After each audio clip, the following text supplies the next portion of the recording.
We have something big coming soon, and it's going to be called Mako. It's our brand new Hotend, and it's going to be available for the X1 and P1 series of Bambu Lab printers. If you've got a Bambu Lab printer like we do, then you're probably sick of changing hot ends every time you need to change your nozzle size. It's ECT 2024. I'm here with my good friend Dan from Slice Engineering. We've got some very interesting news to bring you with Mako.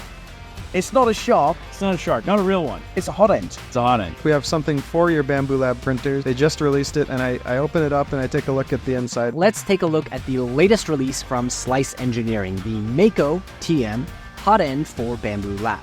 Mako enables effortless and quick nozzle changes without removing the entire hot end. It's going to have improved flow rate. That's super exciting.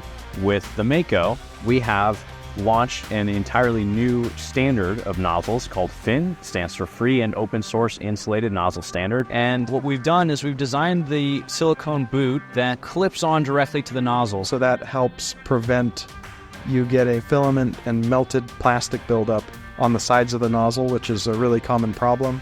And it also helps prevent air from blowing on the sides of the nozzle and sapping away that heat that you want to use to melt your plastic.